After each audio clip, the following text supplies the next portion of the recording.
Penolong di masa sulit. Bacaan Alkitab dari 2 Samuel 21 ayatnya yang ke-17. Demikianlah firman Tuhan. Tetapi Abisai anak Zeruya datang menolong Daud, lalu merobohkan dan membunuh orang Filistin itu. Pada waktu itu orang-orang Daud memohon dengan sangat kepadanya, kata mereka, "Jangan lagi engkau maju berperang bersama-sama dengan kami, supaya keturunan Israel jangan punah bersama-sama engkau." Bapak, Ibu, dan Saudara yang terkasih, dalam hidup ini kita tidak selalu kuat. Ada masa-masa di mana kita merasa lemah, lelah, dan tidak berdaya. Kadang kita berpikir bahwa kita mampu menghadapi semuanya dengan sendiri, tetapi kenyataannya tidak. Ada kalanya kita membutuhkan penolong, yaitu seseorang yang hadir menopang dan melindungi kita di masa-masa sulit. Pertanyaannya, siapakah penolong kita ketika keadaan tampaknya begitu runyam?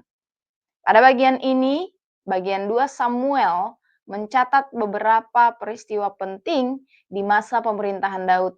Salah satunya adalah peperangan melawan orang Filistin.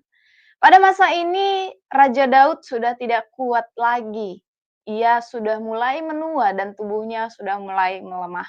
Pada masa itu, seseorang keturunan dari Filistin bernama Yisbebenob hampir membunuh Daud.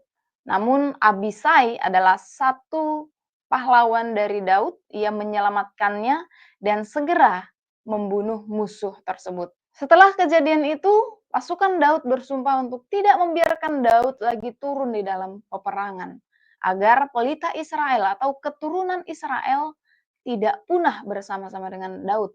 Bapak, Ibu, dan Saudara yang terkasih, pernyataan pasukan Daud untuk tidak membiarkannya lagi berperang menunjukkan adanya perlindungan dan pengakuan bahwa Daud adalah pelita bagi bangsa Israel. Mereka tidak ingin kehilangan pelita itu. Ini mengajarkan bahwa Tuhan menjaga umatnya dan mengelilingi mereka dengan orang-orang yang peduli dan memperhatikannya. Dan dari hal ini kita melihat bahwa penolong kita bukan hanya berasal dari kejauhan, tidak melulu dari orang yang lebih tinggi dari kita atau kita merasa lebih kuat dari kita, tetapi Tuhan menempatkan kita di sekeliling orang-orang yang telah Tuhan tempatkan untuk menolong kita. Namun, maukah kita untuk melihat akan hal itu?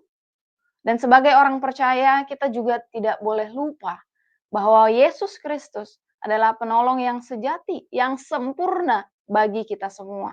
Ketika kita diserang oleh dosa, keputusasaan, dan bahkan maut, Kristus datang dan mengalahkan semuanya itu di kayu salib.